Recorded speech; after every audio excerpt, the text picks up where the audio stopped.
The highway shimmers in July heat like a living thing, Interstate 10 stretching toward Houston in a tangle of metal and brake lights.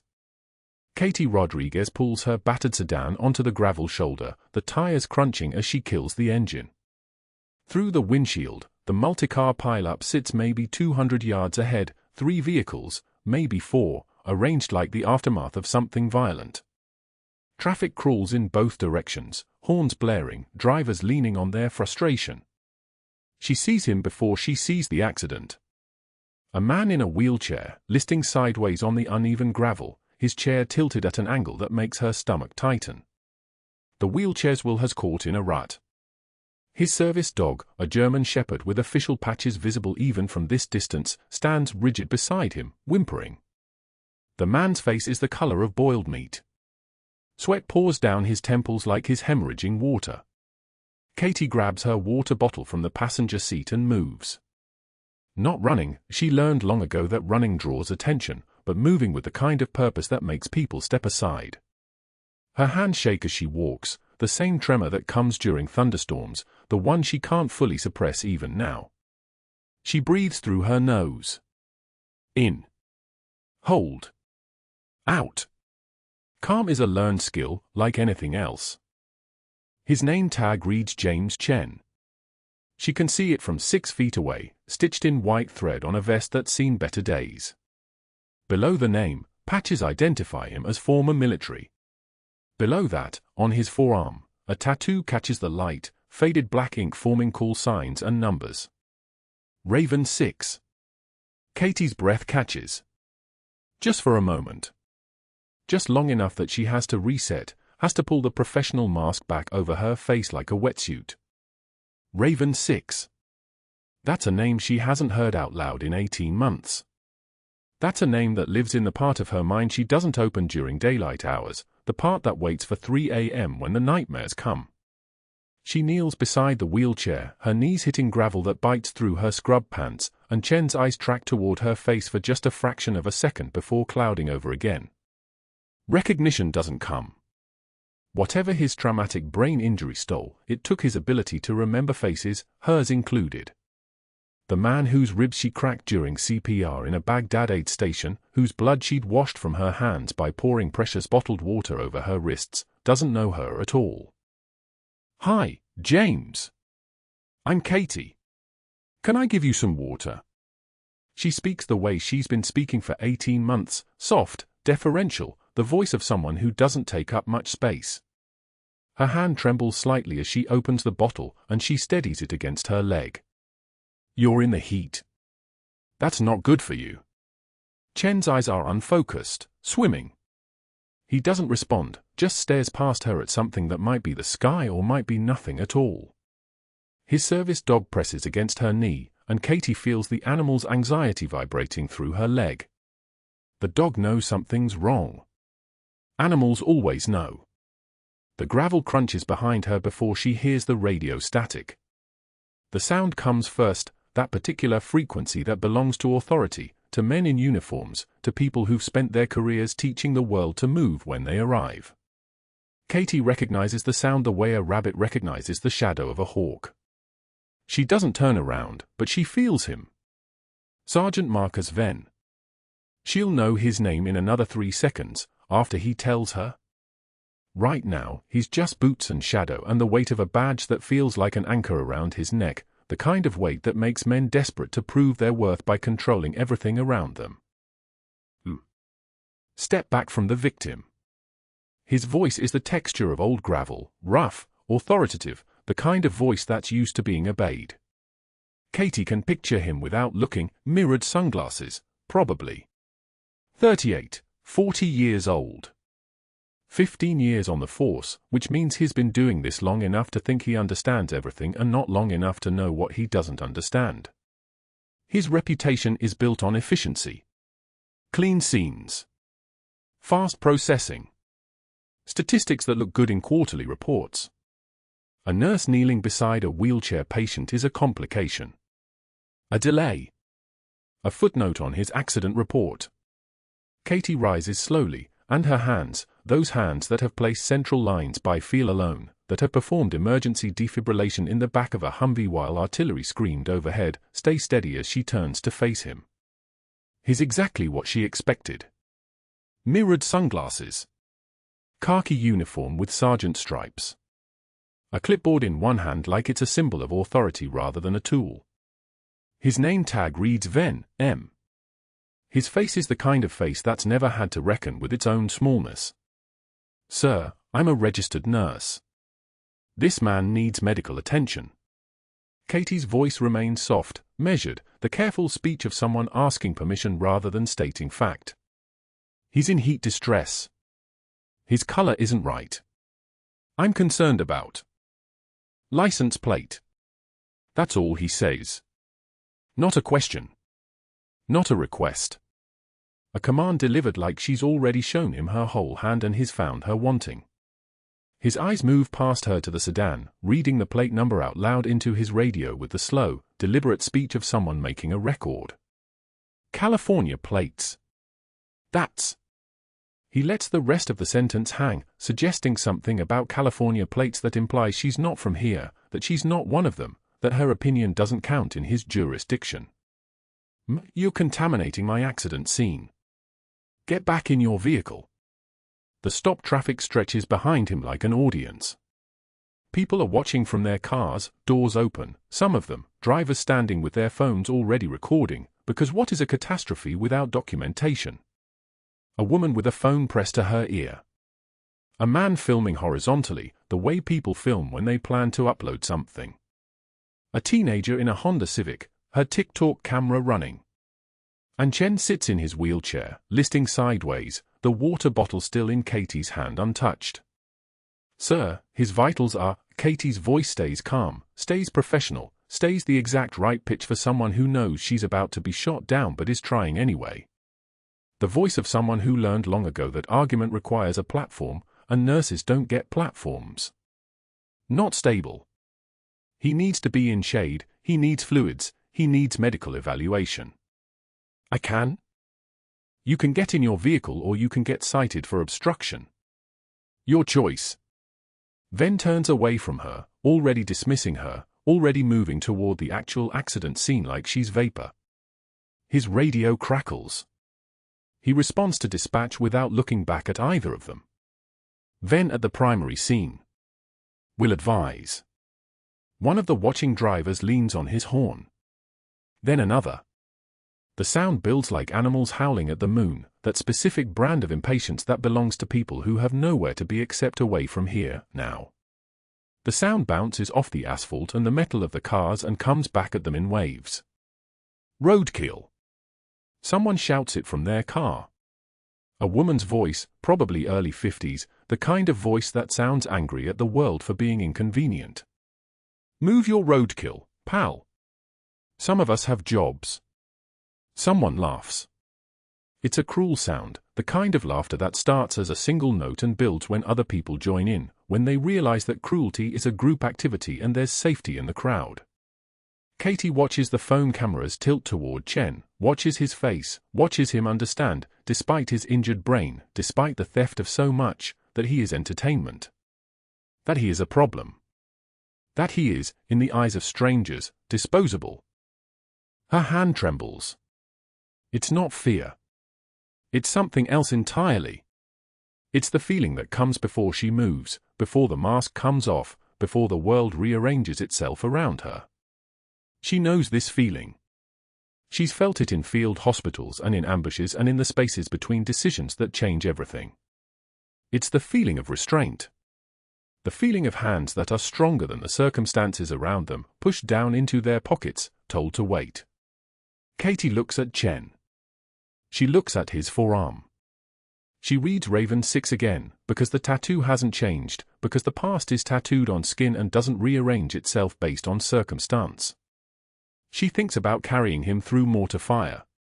She thinks about how his blood looked under fluorescent lights, how his breathing sounded like water in a bucket, how she'd pressed her hands against wounds that didn't want to close. And she thinks about the fact that he doesn't know her. That his face is a stranger's face. That the person he was when that tattoo was etched into his skin is gone as completely as if he died, and a different person, someone hurt, someone broken, someone sitting in a wheelchair getting mocked by strangers, has taken his place. The phone cameras keep recording. Venn keeps ignoring her. The traffic keeps building, and the heat keeps pressing down like a physical weight, and somewhere in the distance, the first sirens begin to wail. But that wasn't the worst part. The sirens grew louder, but Sergeant Marcus Venn's voice cut through them like a blade. "Get back in your vehicle. You're contaminating my accident scene." His uniform was pressed sharp enough to draw blood, and his eyes held the kind of cold that came from 15 years of moving people like obstacles. Katie looked up from where she knelt beside James Chen's wheelchair, her hand steady despite the heat radiating off the asphalt. The gravel bit into her knees through her scrubs. She didn't flinch. She didn't blink. "Sir, I'm a registered nurse. This man needs medical attention." Venn's jaw tightened.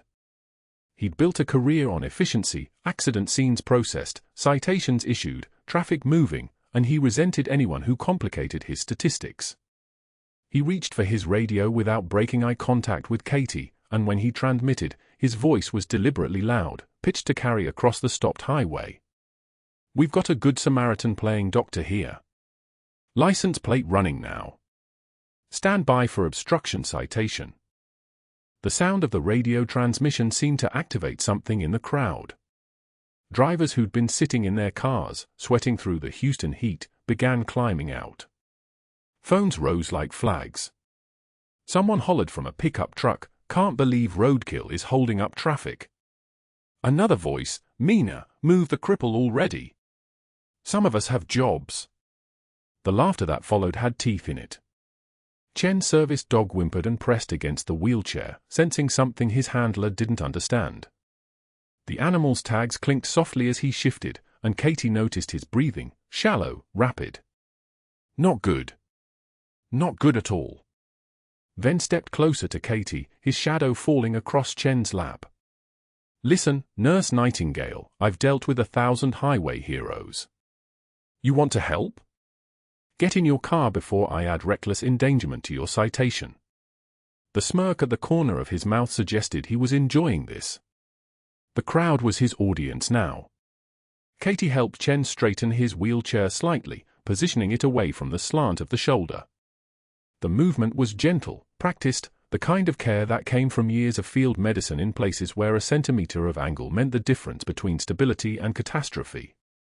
As she worked, one tear traced down her cheek. Not from fear. From the recognition that this man, this veteran whose call sign Raven 6 was permanently etched into her forearm, had no memory of her face, of the night she'd carried him through mortar fire while rounds tore through the Baghdad darkness, of the weight of his body across her shoulders as she ran. She wiped the tear without breaking eye contact with Venn. Her composure settled over her like armor. This veteran served his country. It was a statement, not a request. Venn's radio crackled again, and he seized the moment. He announced loudly enough for the entire crowd to hear, running plates on a white sedan, driver refusing lawful orders, holding up emergency operations. His voice had the cadence of someone who'd rehearsed this performance 100 times. Professional. Authoritative. Untouchable. A woman in a blue SUV yelled, "Just arrest her already." A man with a sunburned neck added, "Some people have jobs to get to." The mockery was gathering momentum like a storm, feeding itself. Someone filmed on their phone, angling for the best shot of Katie kneeling beside the paralyzed man. The optics were perfect for outrage, a nurse defying authority, a disabled veteran stuck in the heat, a highway commander trying to restore order. Nobody paused to ask questions. Venn pointed his pen at Katie, and the gesture was pure theater. "Last warning. Move along or move to the back of my cruiser." He turned slightly to address the crowd, and his voice took on a sympathetic tone. "Folks, I understand your frustration. Some people think rules don't apply to them. But we're going to take care of this situation the proper way." Katie watched James Chen's breathing. Watched it closely. His chest moved unevenly now, one side seeming to lag behind the other. His lips were beginning to pale slightly at the edges. The service dog pressed harder against the wheelchair, whining. She knew that pattern. Knew it from Baghdad. Knew it from Sanjan Valley and Fallujah. She'd seen it in field hospitals and on stretchers and in the chaos of medevac helicopters screaming through a combat zone. Her hands recognized it before her brain had finished the diagnosis. Tension pneumothorax. His own lungs were collapsing inward, air trapped between the lung and the chest wall, pressing against his heart. The car accident hadn't just injured him. It had created a ticking clock. The crowd's jeers crescendoed. Highway Karen thinks she's a doctor. Move it. Holding up traffic for a cripple. Chen's eyes began to glaze slightly. His mouth opened, searching for air that his own body was refusing to provide. The desperation in his face was becoming obvious, but only to someone trained to recognize it.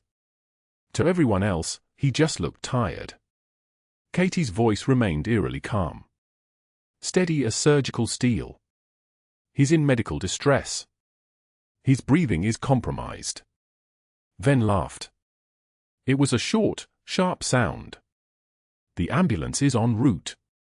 Nobody touches that man except EMTs. That's the law. The ambulance is 40 minutes out. Katie's words were measured, each one a fact. In this traffic. He has minutes. She called out to the crowd, does anyone have a pocket knife? The question hung in the air like a blade. A truck driver, weathered, tattoos running down his arms, pushed through the crowd without hesitation. He'd been a Marine once. Katie could see it in the way he moved. He handed her a folding knife with a blade that had seen work. Venn's hand moved to his radio. Civilian attempting an authorized medical procedure, requesting backup and animal control for aggressive service dog. His voice was rapid now, the confidence cracking slightly at the edges. He sensed something was about to slip away from his control. Something that would either prove him right or prove him catastrophically wrong. Katie sterilized the blade with hand sanitizer from her purse. The smell of alcohol filled the small space around her, sharp, clinical, grounding.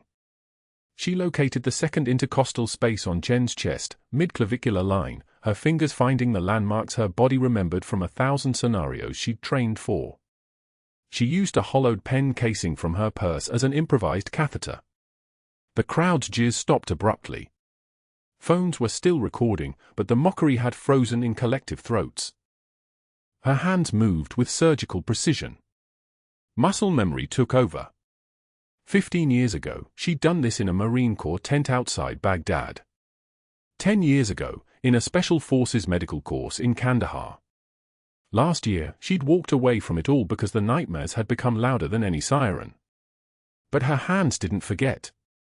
The needle went in. Smooth. True. And then, that sound. The hiss of air escaping, the rush of pressure releasing, the mechanical exhale of a pneumothorax decompressing. It was the sound of something broken suddenly becoming survivable. Chen's chest heaved in a full breath. Color returned to his lips. His eyes fluttered open, and for a moment, a single, suspended moment, his gaze landed on Katie's face. Still no recognition in those eyes. His traumatic brain injury had erased her completely. But he whispered, "Thank you." 5 seconds of absolute silence crossed the highway. Venn's face hardened like concrete. The smirk was gone. The confidence was gone. What remained was something colder, a man watching his authority dissolve in front of witnesses. He pulled out handcuffs, the metal catching the sun with a metallic flash. You just practice medicine without authority. His voice had dropped an octave. No longer performing for the crowd. Turn around. Hands behind your back. Katie didn't move. She remained kneeling beside Chen, one hand resting gently on his shoulder. The temperature on the highway seemed to shift. The crowd stood frozen, phone still recording but no one speaking, as if they'd suddenly understood they'd been watching something significant unfold, and they'd gotten it wrong. James Chen's jaw tightened. His lips parted. No air came out. Then the gasp, a sound like a drowning man breaking the surface, except there was no surface, no rescue, just the desperate wheeze of lungs pulling against vacuum. His service dog, a German shepherd with a faded combat-wounded veteran vest, began barking in sharp, frantic bursts. Not aggression. Alarm. The animal knew. Katie's eyes moved across Chen's chest. The left side wasn't rising. Right side compensated, overdrive, fighting physics it couldn't overcome. His lips shifted from pink to grey to something closer to slate. The color of a storm rolling in. His eyes went wide, pupils dilating as his brain screamed for oxygen it wasn't receiving. Tension pneumothorax. Katie didn't think it. She knew it. The same way she'd known it in a collapsed schoolhouse in Sadra City when a Marine's chest had been crushed under concrete and he'd made that exact sound, that airless, desperate nothing. "Call 911, Katie said. Not a request. The voice that came out wasn't the clinic nurse voice. It was something older. Something trained. A woman in a silver sedan fumbled with her phone. Yes, I'm calling. Etta. Katie was already moving. They're saying 40 minutes. The traffic is backed up from the pileup, and all units are responding to accidents northbound. 40 minutes. Chen had maybe 6. 7 if his body was younger than it looked. Katie had seen men die in less time from this, seen them turn the color of old concrete, seen the panic in their eyes fade to nothing as the pressure inside their chest crushed the veins returning blood to his heart. Sergeant Venn saw her moving. His hand was already reaching for her shoulder. Stay back. You're contaminating. Katie didn't stop. Her hand rose, open palm, not aggressive, just a motion that said move, the kind of gesture that cut through noise and bureaucracy and protocol. The kind of gesture that worked on 19-year-old privates and apparently worked on middle-aged highway patrolmen too, because Venn hesitated just long enough. She dropped beside Chen. Her fingers found the space she needed, second intercostal space, mid-clavicular line. The anatomy lived in her hands the way other people's hands knew their children's faces. You need to move, Venn said. His voice had changed. Harder. Not uncertain anymore. You're interfering with emergency operations. Step away or I will physically remove you. Step back, Katie said. Her hands didn't look up. That's not a request. Neither is mine. Venn reached for her.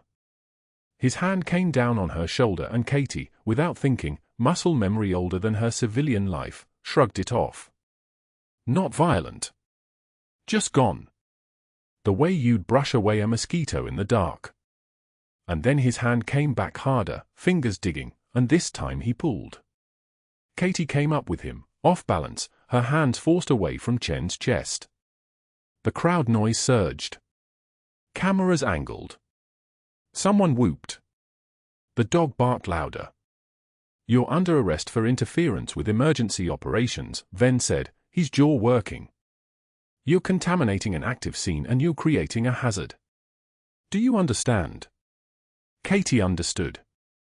She also understood that James Chen's oxygen saturation was dropping into the 60s. She understood that the pressure in his chest was collapsing his right lung. She understood that in 60 seconds, his heart rate would tank and then stop and that 40-minute ambulance would arrive to find a corpse. She understood her training. Katie's arm bent, a small motion, smooth, practiced, and Venn's grip loosened just enough, and she stepped sideways and was gone, back down beside Chen, her fingers finding the space again while Venn shouted and the dog barked and the highway became nothing but sound. She needed a needle. 14-gauge angiocath. Nothing less. Nothing more. A truck driver leaned out of his window. Tattoos on his forearms. A pocket knife on a keychain. He was already moving, already understanding something in the way Katie had looked at the needle case in his hand. Use this, he said. The blade came out, maybe 3 inches. Not surgical grade. Close enough. The hand sanitizer was in the gutter, fallen from someone's car. Katie grabbed it. The ballpoint pen came from Venn's own pocket. He'd been writing citations on a clipboard. She pulled the tube, cleared the ink channel with a quick motion, and her hands, the ones that had steadied themselves through IED explosions and midnight amputations and the final breath of a medic named Torres, didn't tremble. The knife made contact with skin. One smooth motion. No hesitation. No permission asked. Pain was information. The skin split clean. The pen tube went in. The plastic hollow of it, like a surgical straw, against his chest wall and into the pleural space where pressure was suffocating him. The hiss came. Not the hiss of air escaping. The hiss of pressure releasing. Of the physics reversing. Of survival happening because hands had moved the way trained hands move when the world stops asking questions and starts demanding answers. Chen's back arched. His lungs filled. The color in his face shifted, from slate back toward gray, then toward pink. His eyes focused. The gasp became a wheeze, became a breath. 60 seconds from dead to breathing. Venn's face had gone white. He was staring at Katie's hands. At the knife. At the pen. At the truck driver stepping back with his palms up. At the crowd that had stopped recording long enough to understand that something significant had just happened. Then his radio crackled. Venn's hand moved to it, mechanical, and he pressed the button and his voice came out strange. Thin. This is Venn. The victim's breathing. Pressure was building. Someone performed needle decompression. I need ETA on that ambulance. The radio crackled back. 12 minutes. We're diverting resources from the secondary accident. Venn looked at Katie. She was still kneeling. Chen's breathing had steadied. The dog had stopped barking, now the animal was just watching, ancient and knowing, the way animals watch when they understand they've just witnessed something that transcended the normal rules of things. Katie stood. That's when Venn moved. Not thinking anymore. Just operating on protocol and authority and the deep, cellular need to reassert control. His hand came up with the cuffs, silver, official, heavy as stone. You performed an invasive medical procedure without physician oversight, he said. On a highway. In front of witnesses. That's practicing medicine without a license. That's indigence. That's violation of Texas Health and Safety Code Section 165.002. Katie's wrists came together. She didn't resist. The cuffs clicked. Once. Twice. The sound of certainty. Of finality. Of a system protecting itself. Venn's partner, a younger officer, barely 30, with a kind of face that still registered what it was seeing, approached with his own radio. He was already dialing. His voice came out careful, young, aware he was about to cross a line that changed things. Texas Nursing Board, this is Officer Mitchell with Highway Patrol. We have a civilian who just performed an invasive procedure on IE-10 without physician oversight. Requesting immediate investigation. Patient is breathing. Paramedics inbound. Standing by for your guidance. A woman's voice came through the radio. Professional. Concerned. We'll initiate an emergency complaint. Do you have the individual's name and credentials? Venn was already walking Katie toward his cruiser. The crowd parted. Phones were still recording. The truck driver had vanished. Chen was breathing normally now, his service dog's head resting against his leg, the animal's eyes following Katie as Venn guided her into the back seat, the part of a police car built for criminals, for people who'd done wrong, for people who weren't part of the system anymore. Through the window, Katie watched the paramedics arrive. 12 minutes exactly. They assessed Chen with the quick, efficient movements of people who'd seen 100 chest traumas. One of them reached out and touched the pen casing. His eyes widened. He looked at the decompression site, clean, precise, exactly where it needed to be. Who did this? The paramedic asked. No one answered. But the paramedic was already nodding. Already understanding. His partner checked Chen's oxygen saturation, 92% and climbing. The color in Chen's face was almost normal. Venn was making phone calls. The first one to the Harris County Sheriff's Office. We need a full investigation into a medical interference case. A civilian performed an unauthorized procedure. I'm requesting. Katie closed her eyes. The second call went to the state licensing board. This needs to be flagged as a priority investigation. We have someone operating without a license. I want a formal complaint filed within the hour. The third call was to a number Venn seemed to have memorized. Mercy General Hospital. Katie knew because she heard the receptionist transfer him and heard him ask for the clinic director. Dr. Hargrove? This is Sergeant Marcus Venn with Highway Patrol. I need to know about one of your employees. Katie Rodriguez. Recently worked in your clinic. I need disciplinary records and any complaints. We're investigating a case of practicing medicine without authority. The fourth call went to San Antonio. To her old hospital. To the place she'd worked before she'd traded the structure of institutional medicine for the anonymity of urgent care, before the nightmares had become unbearable, before she'd realized that some people couldn't hide forever and some people had to try. I'm investigating an incident involving a former employee, Venn said. His voice had taken on the rhythm of someone who'd made this speech before. People who violated the system. People who acted outside the lines. I need anything you have. Training records. Complaints. Character assessments. We need to send a message that protocols exist for a reason. This woman endangered a patient with cowboy medicine. The rain started to fall around 3 p.m. Katie stood under the shelter at the 59 bus stop, holding a cardboard box that had once contained printer paper. Inside it, her clinic badge from Mercy General, the laminated photo from 2 years ago before the lines had deepened under her eyes. A cracked coffee mug that read "World's Okayest Nurse" in faded letters. A half-dead succulent that had never stood a chance on the windowsill of a hospital break room.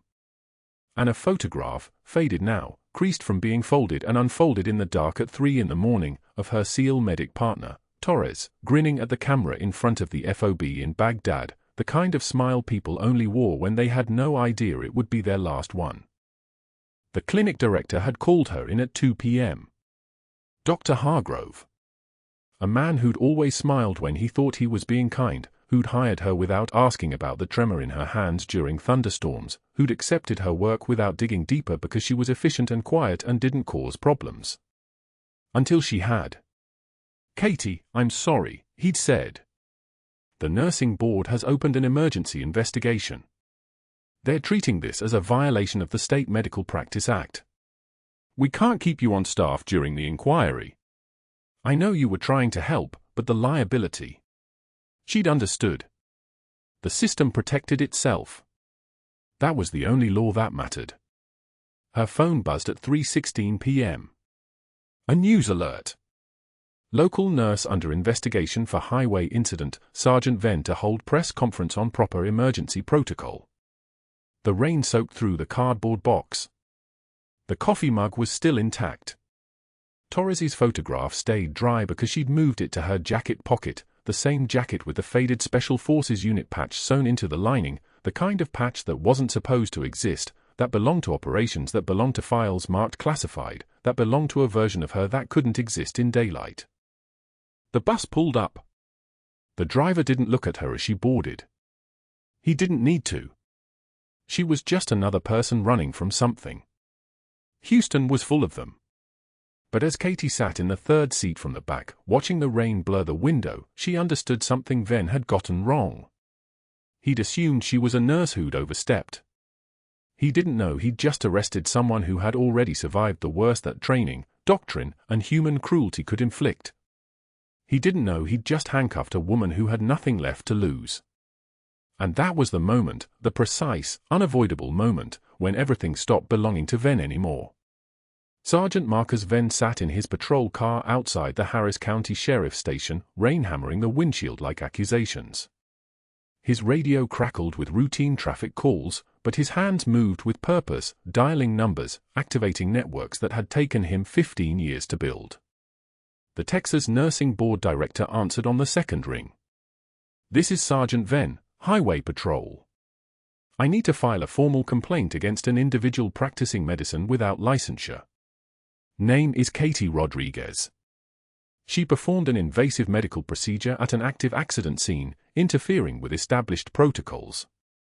His voice carried the weight of institutional authority, calm, methodical, a man following procedure. The director took notes. Venn continued, his words precise as a surgeon's incision. "I've also contacted Mercy General Hospital in San Antonio where she previously worked. I'm requesting any disciplinary records, any incidents that suggest a pattern of reckless behavior." He ended the call and immediately dialed the Harris County Sheriff's Office, repeating the complaint with slight variations, each phone call adding another layer of official documentation, another file, another reason for Katie Rodriguez to disappear from professional nursing forever. By the time he finished his calls, 3 separate investigations had been initiated. Venn knew how institutions worked.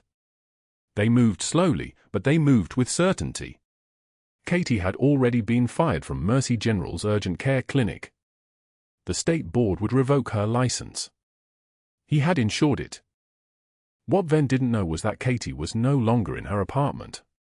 She stood at a bus stop on the corner of Bellaria and Gessner, rain soaking through a threadbare cardigan she'd owned for 7 years, the same cardigan she'd worn to her nursing school graduation, back when she believed her hands could save people without consequence. The cardboard box sat at her feet, its edges already softening from the downpour. Inside, a terminated employee badge from Mercy General's urgent care clinic, the laminate curled from humidity. A cracked coffee mug that read "World's Okayest Nurse" in fading letters, a joke gift from her co-workers before they knew to be afraid of her. A half-dead succulent she'd kept on her clinic desk, its leaves brown and papery, unable to survive even her attempts at basic care. And a photograph.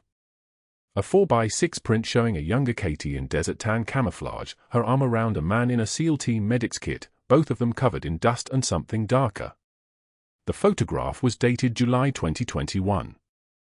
The man in the photo was Marcus Chen, James's older brother, who had died in her arms in a FOB medic tent in Sadra City while she compressed his chest and prayed to God she'd stopped believing in.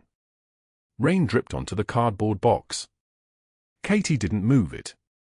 She stood motionless, her eyes fixed on a point 3 miles away, her jaw clenched so tight her molars ached. The bus was 17 minutes late. 1 week later, a highway rest stop outside Houston became a stage.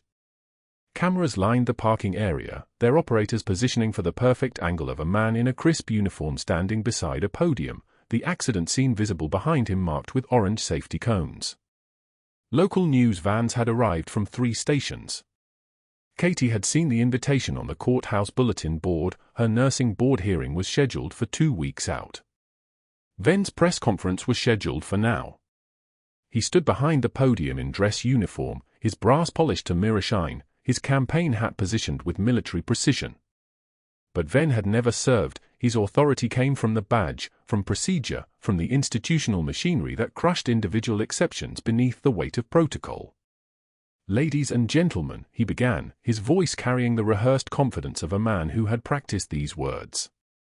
"Emergency medical scenes require trained professionals operating within established legal frameworks.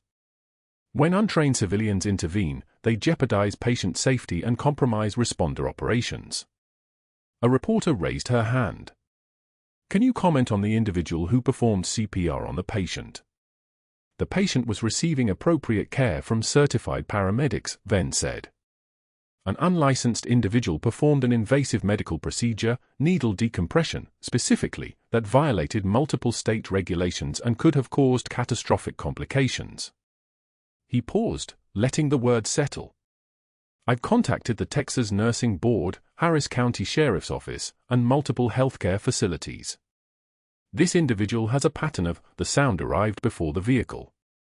A low mechanical hum, the crushing whisper of expensive tires on wet asphalt. An unmarked black SUV pulled into the rest stop parking lot, its engine cutting abruptly. The back passenger door opened. A man in a wheelchair rolled forward, his movements precise and practiced. His face was weathered by something that hadn't happened in Houston, something that had happened in alleys and safe houses and embassy compounds across 3 continents. His name was Kareem Haddad. He had once been an insurgent. He had once fired on Americans. And now he was intelligence, which meant he was also invisible, the kind of invisible that only comes from knowing too much about too many dangerous people. His eyes locked directly on Katie, who stood at the rear of the gathered reporters, holding a manila folder with her nursing board hearing notice inside. Her cardigan was the same threadbare gray. Her expression was flat as a closed door. Haddad's translator leaned toward the microphone. This man says he recognizes the woman from news footage. He says he knows her face from Baghdad. The crowd turned, searching. Cameras swiveled. Venn's mouth opened slightly, a predator who had suddenly noticed the trap had teeth. A second vehicle arrived. Then a third. Katie's peripheral vision registered movement, but her eyes didn't move. That was the training. That was the thing about spending 12 years in combat zones. You learn to see without looking, to process threats in your peripheral vision while your stare remained steady and empty. James Chen's daughter Sarah stepped from the second vehicle, a medical file trembling in her hands. "That woman saved my father on Highway 10, she said, her voice cracking like she was breaking something just by speaking. You handcuffed her like a criminal." The news reporters were typing furiously now, the rhythm of their fingers on keyboards audible beneath the rain. Venn's confidence had begun to fracture, small cracks appearing in his expression like windshield glass after impact. Sarah continued, her voice steadier now. "My father has been trying to remember someone. He has a name tattooed on his arm, Raven 6, the medic who carried him through mortar fire in Baghdad. He can't remember her face, but he never forgot what she did." A VA nurse stepped forward, her own hands trembling as she held a classified medical file, the seal still visible on the red border. "Patient Chen, James, service record indicates combat operations, Sadr City, Iraq, 2021. Medic call sign, Raven 6. Unit, Special Operations Task Force West." The rain intensified. It fell like applause. Then backed away one step, then another, his uniform suddenly looking like a costume worn by an actor who had forgotten his lines.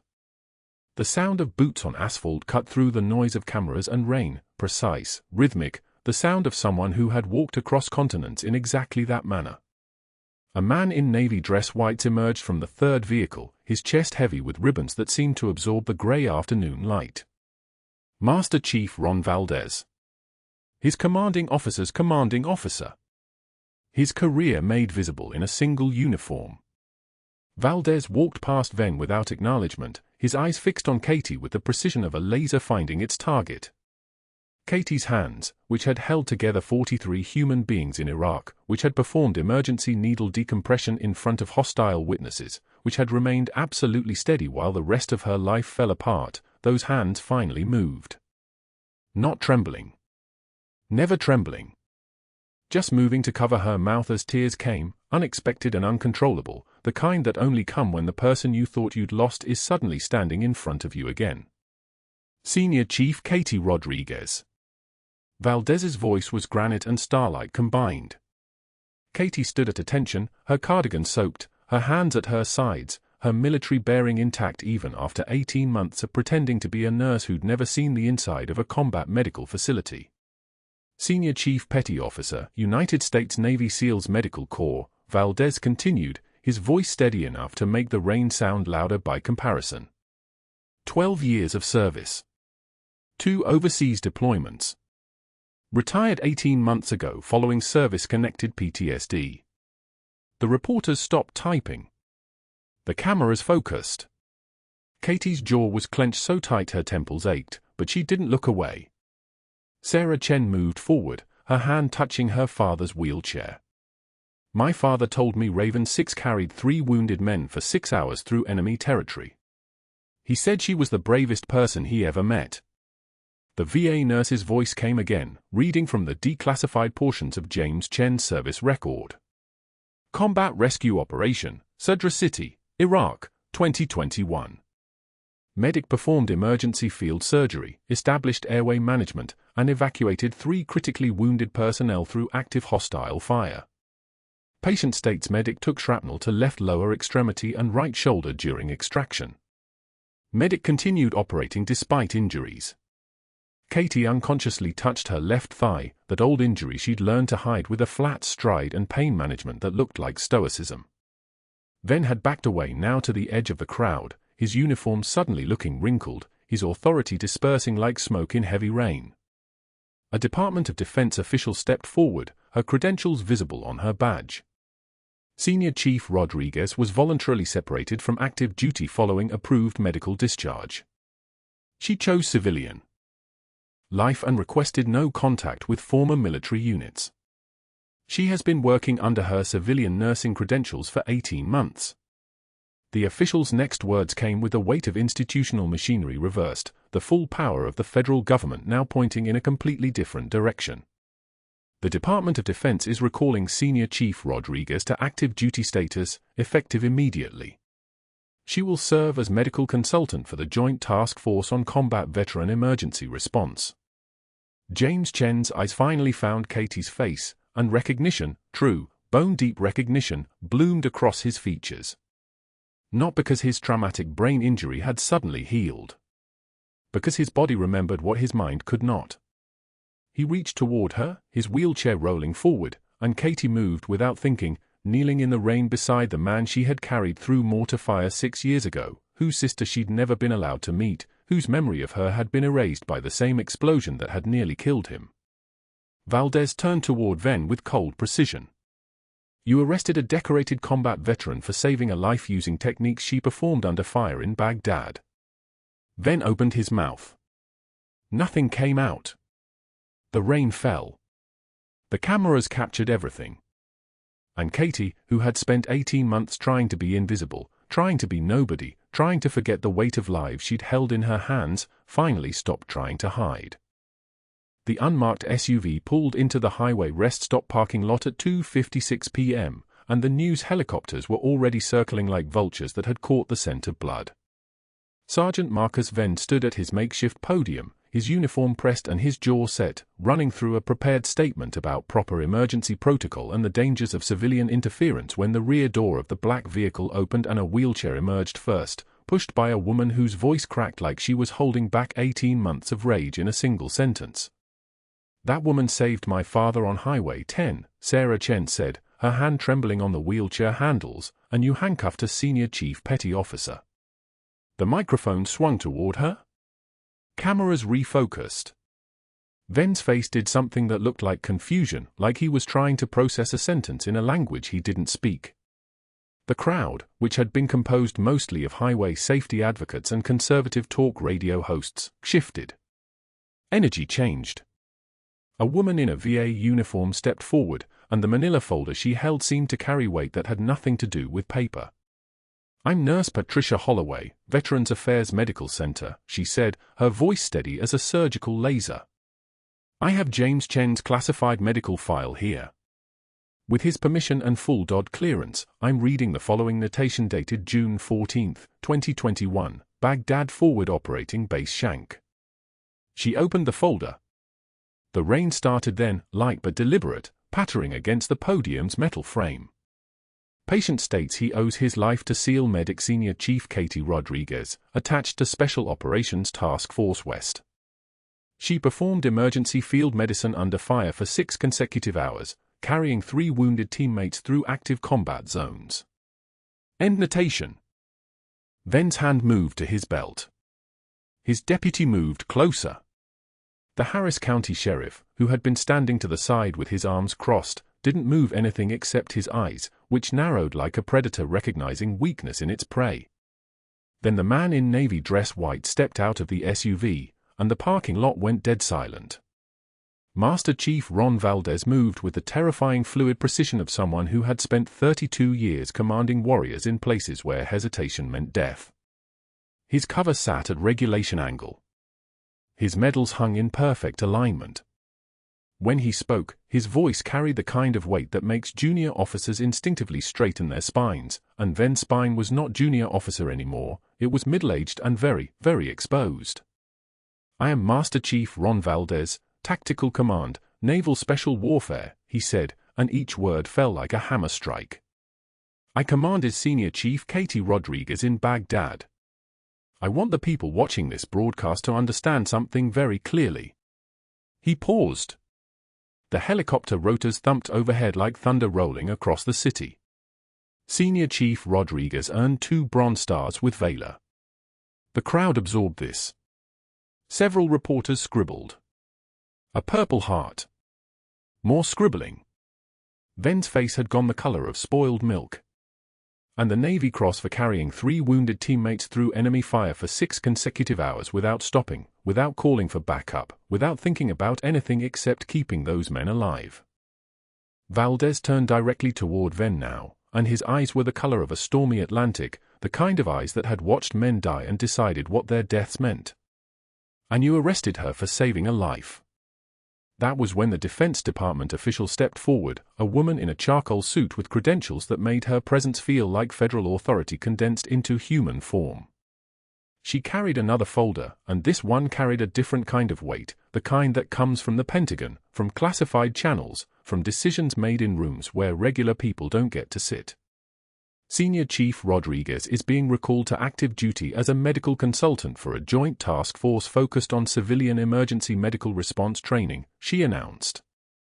She will lead field instruction for first responders nationwide on combat-grade emergency medicine. This assignment is effective immediately and supersedes all civilian employment concerns. The sheriff stepped forward then, and his voice was the voice of a man who had made a decision and was now going to execute it with the precision of someone who understood accountability. The rain intensified, hammering the asphalt like applause. "Sergeant Marcus Venn," the sheriff said, and his hand was already moving toward Venn's chest. "Your actions constitute gross negligence and abuse of authority. Badge and weapon. Now." Venn's hand shook as he unpinned his badge. 15 years of service stripped in 15 seconds. The cameras captured every angle, the way his fingers fumbled with the mechanism, the way his breathing became rapid and shallow, the way a man's entire identity came unclipped from his chest like it had never belonged there at all. His weapon followed, and a deputy collected both items with the careful handling of someone removing evidence from a crime scene. "You activated a network designed to destroy her nursing career," the sheriff continued, his voice steady as a monitor rhythm. "You filed false reports with the state licensing board. You held a press conference to justify your actions instead of investigating them. You saw a quiet woman helping a veteran, and instead of asking questions, you saw an opportunity to assert dominance." Venn's voice came out cracked and small. "I followed protocol." "You followed nothing," Valdez interrupted, and his voice had the quality of someone who had no patience left for lies. "Protocol requires investigation before arrest. Protocol requires understanding the scene before taking action. Protocol requires respect for rank and service. You violated every one of them." The nursing board representative approached Katie then, moving through the rain with her formal letter held carefully against her chest like it was a document that might change someone's life, which it was. Katie stood motionless, her hands at her sides, her composure absolute. The deferential nurse, the one who apologized and averted her eyes, was gone. In her place stood someone whose presence made the air pressure change, whose stillness carried more authority than Venn's entire 15-year career. "Senior Chief Rodriguez," the representative said, and her voice carried genuine respect, the kind that comes from understanding you're standing next to something rare. "Your investigation is closed with full commendation. Your nursing license is reinstated with notation of heroic action in defense of civilian life. All charges and citations are vacated." Katie reached into her jacket then, the same battered jacket that had hung in her locker for 18 months, the one she'd kept because throwing it away felt like throwing away who she used to be, and she withdrew the faded unit patch. The Special Forces insignia, worn soft from decades of handling, from being pressed against her chest in desert heat and mountain cold. She didn't hesitate. She didn't ask permission. She pinned it to her jacket lapel, and the simple act was a declaration that the hiding was finished, that the quiet woman who wanted to be nobody had finally stopped pretending. Venn watched his narrative collapse like a structure built on sand. His phone buzzed repeatedly, the contacts he had called, all the connections he thought he'd made, now distancing themselves with the speed of rats leaving a ship. The Harris County Sheriff's spokesman stepped to the microphone and read a statement in a voice that sounded like finality itself. All citations issued to Senior Chief Rodriguez are formally vacated. Sergeant Marcus Venn is terminated from the Harris County Sheriff's Office effective immediately. He faces potential criminal charges for falsifying official reports and abuse of office. His badge number is flagged in the statewide law enforcement database. This office regrets the injustice committed against Senior Chief Rodriguez and stands with her in commendation of her heroic actions. Venn walked to his cruiser as a deputy retrieved his personal items, pictures of family, a coffee mug, the physical detritus of a career that no longer existed. The crowd that had once filmed the mockery of a paralyzed man on the highway now filmed his humiliation with the same phones, the same angles, the same hunger for narrative. But this time the narrative was different. This time the quiet person won. Sarah Chen wheeled her father forward, and James looked up at Katie with eyes that were slowly remembering, slowly piecing together fragments that traumatic brain injury had scattered like broken glass. He reached up and touched the tattoo on his forearm, Raven 6, the call sign of the woman who had carried him through mortar fire and carried him still, would carry him always, into rooms where truth finally mattered more than protocol. "I knew you were real," James said, his voice rough with emotion. "I knew you'd come back." Katie knelt beside his wheelchair, and her hand covered his, 2 people bound by 6 hours of combat medicine and 18 months of silence. 6 months later, she walked past a strip mall pharmacy in Houston wearing navy dress blues, the Special Forces unit patch displayed proudly on her shoulder where it belonged, where it would stay, where everyone who saw it would know who she was. Through the storefront window, she could see Marcus Venn sitting at a folding table with supplemental insurance brochures spread before him, wearing an ill-fitting polo shirt with a company logo, trying to convince an elderly woman that she needed coverage for things the woman would probably never face. He looked up. Their eyes met through the glass. His face flushed with the particular heat of someone recognizing the consequence of his own actions, and he turned away. Katie continued to the black SUV where James Chen waited in his wheelchair, Sarah beside him, both dressed formally in clothes that meant business. Memory had returned partially through therapy, fragments surfacing like bones in a receding flood. Katie's voice had triggered something chemical in his neural pathways, something that lived deeper than the traumatic brain injury could reach. Congressional testimony awaited. Highway 10 would become a case study. Emergency response protocols across America would shift because one nurse had refused to accept the judgment of a man who had never looked close enough to see who she was. Master Chief Valdez sat in the driver's seat, dressed in service khakis, and he handed Katie a folder as she climbed in beside James. "The Joint Task Force wants you to lead field training," Valdez said, his voice carrying the weight of authority and respect combined. "Combat-grade emergency medicine for civilian first responders. You'll teach them what you learned in Baghdad, what you proved on Highway 10, what you know about keeping people alive when the system is against you." Katie's hand rested on James Chen's wheelchair as Houston disappeared in the rearview mirror. The cracked coffee mug reading "The World's Okayest Nurse" held pens on her new desk at the VA training center.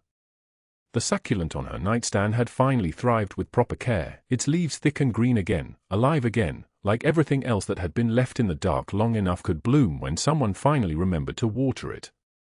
As they drove past the highway rest stop, Katie saw the orange cones were gone but a small memorial stood where she had saved James, wildflowers and a handwritten sign reading, "A hero worked here." She touched the Navy Cross ribbon on her chest and thought of her medic partner, the one who died in Sadra City, whose photograph still sat on her nightstand. He would have appreciated the quiet justice of it, the way the truth had moved through the world like a knife through water, clean and inevitable. What happens to heroes who finally stop hiding? Subscribe and like to see Katie's congressional testimony reshape emergency medical response across America, and comment below, if you'd been standing on Highway 10 that day, would you have had the courage to kneel beside a stranger, or would you have driven past?